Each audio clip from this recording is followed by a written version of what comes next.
السلام عليكم ورحمة الله وبركاته. إن الحمد لله نحمده ونستعينه ونستغفره ونعوذ بالله من شرور أنفسنا ومن سيئات أعمالنا. من يهده الله فلا مضل له ومن يضلل فلا هادي له، وأشهد أن لا إله إلا الله وحده لا شريك له، وأشهد أن محمدا عبده ورسوله. يا أيها الذين آمنوا اتقوا الله حق تقاته ولا تموتن إلا وأنتم مسلمون. يا أيها الناس اتقوا ربكم الذي خلقكم من نفس واحدة وخلق منها زوجها وبث منهما رجالا كثيرا ونساء، واتقوا الله الذي تساءلون به والأرحام إن الله كان عليكم رقيبا. يا أيها الذين آمنوا اتقوا الله وقولوا قولا سديدا يصلح لكم أعمالكم ويغفر لكم ذنوبكم، ومن يطع الله ورسوله فقد فاز فوزا عظيما. أما بعد. Saudara penerbit Usama Hadi Syarudin, sila pendengar yang mulia Allah sekalian, kita menyambung kembali kepada tafsir kita, dan kita masih lagi sedang menerka alam malaikat menerusi ayat yang ke-7, ke-8, ke-9 daripada surah Al-Mu'min ataupun surah Ghafir. Bukan surah Al-Ghafir, surah Ghafir tanpa alif lam ma'rifah,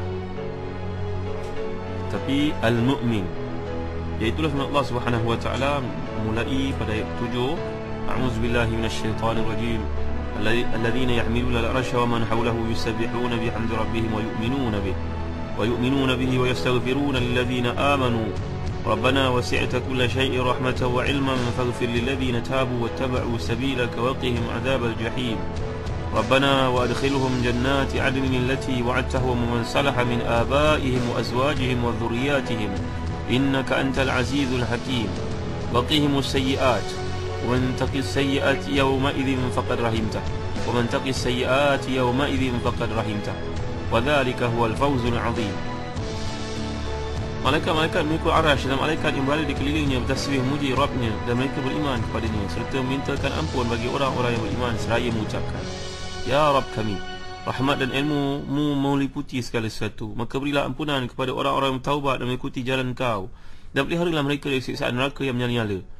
Wahai Tuhan kami, masukkanlah mereka ke dalam syurga Aden yang telah Kau janjikan kepada mereka dan orang-orang yang saleh di antara bapa-bapa mereka dan isteri-isteri mereka dan keturunan mereka semua. Sungguhnya Engkau lah yang maha perkasa lagi maha bijaksana. Dan peliharalah mereka dari balasan kejahatan, dan orang-orang yang Engkau pelihara daripada pembalasan kejahatan pada hari itu, maka sungguhnya telah Engkau anugerahkan rahmat kepadanya, dan itulah kemenangan yang besar. Muslim-muslimat ini mulia Allah sekalian, kuliah lalu kita telah bincangkan penciptaan malaikat. Malaikat ni antara kerjanya adalah berdoa untuk orang-orang beriman, mendoakan untuk orang beriman di atas persamaan iman yang dimiliki oleh mereka dan menghiasi orang-orang beriman ini. Maka malaikat berdoa kepada Allah untuk keampunan manusia, orang-orang Islam, orang-orang beriman ini. Para ulama membincangkan, bila digunakan oleh Allah Subhanahu wa taala ini, Allah gambarkan wa yastaghfiruna lilladzina amanu. Allah Taala menggambarkan malaikat ni mohon keampunan untuk orang-orang yang beriman sahaja. Dalam kuliah terdahulu kita telah bincangkan rupa malaikat ni seperti digambarkan oleh Nabi sallallahu alaihi wasallam. Ada beberapa ayat lagi yang menerangkan tentang rupa kejadian malaikat. Contohnya dalam surah Fatir ayat pertama, Alhamdulillahi fatiris samawati wal ardi ja'ilil malaikati rusulan uli ajnihatin mathna wa thulatha wa ruba' yazidu bil khalqi ma yasha' innallaha ala kulli syai'in qadir. Segala puji bagi Allah pencipta langit dan bumi yang menjadikan malaikat sebagai utusan-utusan untuk mengurus berbagai-bagai urusan, yang mana mereka memiliki sayap masing-masing ada 2, 3 dan 4. Dan Allah menambahkan pada ciptaannya siapa yang dikehendakinya, sungguhnya Allah Maha Kuasa atas segala sesuatu. Ini gambaran malaikat berbeza daripada manusia, bahkan lebihkan daripada manusia. Allah memberikan mereka ni sayap, menyebabkan mereka dapat terbang di antara langit dan bumi dengan kecepatan yang luar biasa, melebihi apa yang manusia kenali dengan kapal terbangnya, dengan helikopternya, dengan roket dan sebagainya. Ibnu Katsir mengatakan bahawa maknanya daripada ayat ini, ada malaikat ada 2 sayap, di kalangan mereka memiliki 3 sayap, ada yang memiliki 4 sayap, ada yang lebih daripada itu. Bahkan Nabi telah melihat Jibril memiliki 600 sayap. Di antara yang menunjukkan perkara tersebut dalam hadis riwayat Abdullah bin Mas'ud Nabi melihat Jibril dalam rupa aslinya memiliki 600 sayap. Setiap sayapnya menutupi ufuk. Kalau ditebarkan sayap itu, tutup, habis, tak nampak. Segala cahaya matahari pun tak nampak. Dari sayap itu jatuh mutiara dan permata yang berwarna-warni yang hanya diketahui oleh Allah Subhanahu Wa Taala. Ya Allah, complicatednya muslim-muslimat sekalian, hebatnya ciptaan Allah, anggunnya, tak terbayanglah kehebatannya. Hadis ini menunjukkan bahawa jumlah sayap malaikat ni 600, bahkan mungkin lebih daripada itu. Yazidu fil khalqi ma yasha. Jadi hadis yang kita bentangkan ini turut menunjukkan bahawa sayap malaikat ni bukan besar, indah, memiliki warna-warni, ada padanya mutiara dan permata. Sayap-sayap itu sangat hebat. Allah muliakan para ulama dan orang yang menuntut ilmu. Dalam hadis yang jelas, Nabi menggambarkan bahawa Allah cukup meridai penuntut ilmu dan malaikat amat menyayangi. Dalam hadis yang semua kita makluminya, contohnya dalam hadis riwayat Ahmad, innal malaikata la tada'u ajnihataha li talibil ilmi ridwan bima yasna'. Malaikat ni meletakkan sayap-sayapnya untuk penuntut ilmu, melaluinya kerana para malaikat redha, sayang, cinta kepada orang menuntut ilmu. Ada saya tuliskan dalam majalah Solusi kolom pelik tapi benar yang berasaskan kepada kisah para ulama, Ghariba min al-Gharaib, ditulis oleh Imam Ibn Kathir dalam Al-Bidayah wan Nihayah. Ada di kalangan penuntut ilmu zaman dahulu dia nakal. Dia membaca hadis ni lalu tergambar fikirannya, macam mana lah malaikat punya sayap. Kata besar betul tak atas bumi pula untuk aku menuntut ilmu. Kalau gitu aku nak pakai kasut yang ada paku lah di bawahnya. Dia pun buatlah kerja nakal, kerja dajjal itu. Dia pakai di bawah kasutnya ada paku, kerja pemain bola. Dia pun mijaklah bumi. Saya berkata kepada kawan-kawannya, dia padan malaikat, sayapnya kena paku. Dia pergi ke majlis ilmu, balik majlis ilmu, buat lagi perkara yang sama. Dia sampai ke rumah, dia kata tak ada apa-apa pun, tak ada dengar keluhan, tangisan ke, rintihan ke. Kalau burung dipijak sayapnya, tentulah dia meronta-ronta. Dia menggambarkan malaikat ni macam burung. La ilaha illallah Muhammad Rasulullah. Malam itu, kata Ibn Kathir, riwayat yang sahih oleh para muhadithin, walaupun ini bukannya hadis, ini pengalaman mereka yang saleh. Si fulan itu akhirnya malam tersebut kakinya sudah pun diserang bengkak yang amat luar biasa, sehingga ke pagi dia tak boleh tidur.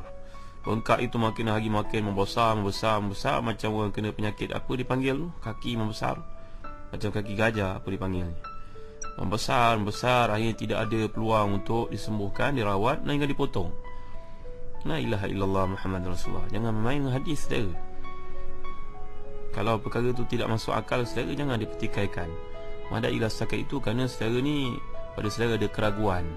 Apa yang Nabi sebut saudara pertikaikan, maka madailah pertikaian itu dalam diri, bermain dalam fikiran kita. Jangan dipersoalkan lebih lanjut, kerana iman kita tak sampai nampaknya. Tidak seperti iman mereka yang bertakwa pada Allah SWT, yang mendengar kata-kata Nabi, kata-kata Allah dengan sami'na wa ata'na. Malaikat ni, lagi penjelasan para ulama, malaikat tidak memerlukan makan dan minum. Jelas Allah SWT dalam surah Hud ayat 69, 70, walaqad ja'at rusuluna Ibrahim bil busyra qalu salama qala salamun fama labitha an ja'a bi'ijlin hanif walamma ra'a aydiyahum la tasilu ilayhi nakirahum wa awjasa minhum khifa qalu la takhaf inna ursilna ila qaumin lut. Cantiknya ayat Allah ni saudara.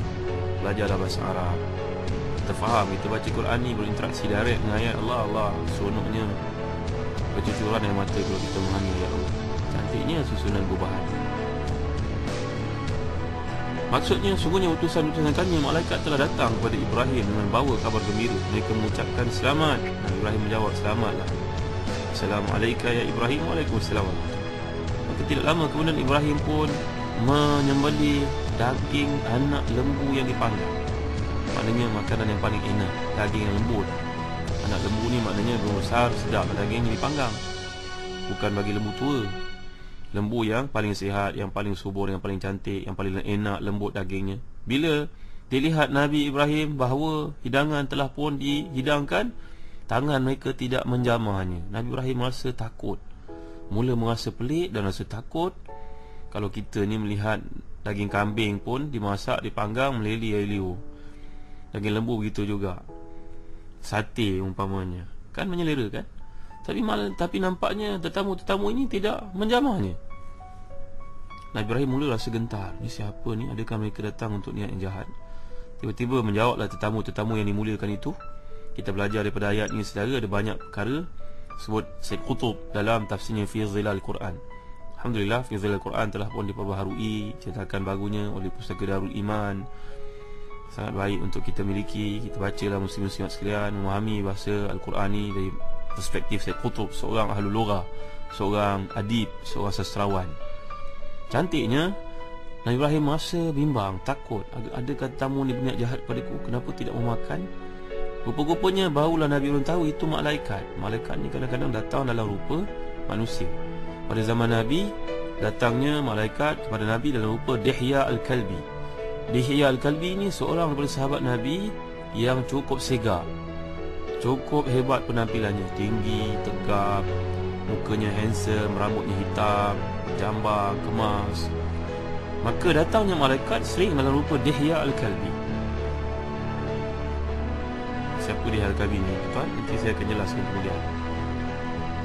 Jadi malaikat datang dalam rupa manusia pada waktu Nabi Ibrahim. Malaikat-malaikat ni akhirnya berkata kepada Ibrahim, jangan kamu takut, semuanya kami adalah malaikat-malaikat diutuskan untuk menghentam kaum Nabi Lut yang melakukan penderhakaan, iaitu homoseks dan lesbian. Muslim-muslimat yang dimuliakan Allah sekalian. Jadi dalam ayat ini kita belajar, Mukassir kata kerana para malaikat tidak memiliki keinginan dan hasrat untuk makan, bahkan mereka tidak memerlukannya. Nabi Ibrahim melihat mereka tak menyentuh apa yang dihidangkan itu, maka dia pun merasa takut. Muslim-muslimat yang dimuliakan Allah sekalian, ini adalah bukti bahawa malaikat tidak makan. Seterusnya kalau kita lihat, berkata Syekh Muhammadul Amin Asy-Syanqiti dalam tafsirnya Adwa'ul Bayan. Tafsir Adwa'ul Bayan ni adalah disampaikan oleh Syekh Muhammadul Amin Asy-Syanqiti, seorang ulama yang terkemuka di Hijaz satu masa dahulu. Beliau ni ada tafsir yang namanya Adwa'ul Bayan. Ni sedikit kaitan dengan apa yang kita gambarkan tadi, bahawa Nabi Ibrahim ni bila datang tetamu, lekas-lekas menghidangkan jamuan. Kita ni kalau tetamu datang, jangan kedekut lah saudara. Ada apa di rumah, hidangkanlah untuk mereka. Jangan bimbang. Wa ma anfaqtum min syai'in fa huwa yukhlifuh. Kamu keluarkan, Allah ganti balik semula. Janganlah berkira sangat. Kadang-kadang adik-beradik datang pun kita tanya lagi, nak makan, dah makan. Sedia ke? Sudahlah. Apa yang ditanya-tanya? Orang datang daripada jauh, kita faham waktu makan, sediakanlah makanan. Kalau tak, kita nak makan juga. Tapi kita ni berkira. Kita berkira dengan manusia. Kita tak sedar kita berkira dengan manusia ni, Allah berkira dengan kita, tahu. Seterusnya, kata Muhammadul Amin Asy-Syanqiti lagi dalam tafsirnya Adwa'ul Bayan, fama labitha an jaa'a bi'ijlin hanif. Kamu pelajari di situ, jamuan yang disediakan oleh Nabi Ibrahim ni adalah hidangan yang terbaik. Allah gambarkan hanif. Hanif ni adalah daging yang paling muda, gemuk dan lunak untuk dimakan. Hanif. Dan lagi gambaran di sini, mesranya Nabi Ibrahim membuang semua benteng-benteng yang menghalang kemesraan tersebut. Dia mendekatkan hidangan itu kepada tetamunya. Ni kita belajar ayat, walaupun kisah tentang malaikat yang tidak makan, tapi Allah mengkehendaki kita untuk belajar adab melayan tetamu di sini. Dan lagi yang keempat, kata Muhammadul Amin Asy-Syanqiti almarhum dalam tafsirnya Adwa'ul Bayan, berkatalah dengan kata-kata yang lemah lembut, kemesraan, mengajak, memujuk. Ala ta'kulun. Nabi Ibrahim bertanya kepada mereka, ala ta'kulun, takkanlah tak makan, makanlah sikit, rasalah sikit. Jadi muslim-muslimat ini boleh kau sekalian, malaikat tidak makan. Malaikat tidak sama ciptaannya dengan manusia. Lagi kalau anak kita bertanya apa lagi sifat malaikat beza, ya, malaikat ni tidak bernikah, tidak berkahwin, tidak berketurunan. Allah menganugerahkan kelebihan kepada para malaikat ni. Mereka makhluk yang diciptakan satu persatu dengan sendirinya, tidak ada sifat lelaki ataupun perempuan. Dan mereka ni tetap pada kejadian asal yang Allah jadikan untuk mereka. Inilah yang ditunjukkan oleh Al-Quran dan juga Sunnah. Sebab itu Allah berfirman dalam surah As-Saffat ayat 149 hingga 154, fastaftihim li rabbikal banat wa lahumul banun am khalaqnal malaikata inatha wa hum syahidun ala innahum min ifkihim la yaqulun waladallahu wa innahum lakadzibun astafal banati 'alal banin ma lakum kaifa tahkumun. Muslim sekalian, perkara ini penting untuk kita fahami. Malaikat tidak sama dengan manusia, tidak sama dengan jin. Nanti ada satu perbincangan lagi yang menarik. Siapa lebih baik, malaikat ke ataupun orang-orang saleh? Soalan ni sering beredar dalam perbincangan para ahlu sunnah. Siapa lebih baik, orang saleh di kalangan manusia ataupun malaikat? Nanti kita akan lihat hujah-hujah mereka, dan seterusnya kita tarjih pandangan oleh ahlu sunnah siapa lebih baik. Nanti kita akan bincangkan dalam kuliah akan datang. Allahu a'lam, wa sallallahu ala sayyidina Muhammad wa ala alihi wa sahbihi wa baraka wa sallam. Walhamdulillahi rabbil alamin. Wa barakallahu fikum. Wassalamualaikum warahmatullahi wabarakatuh.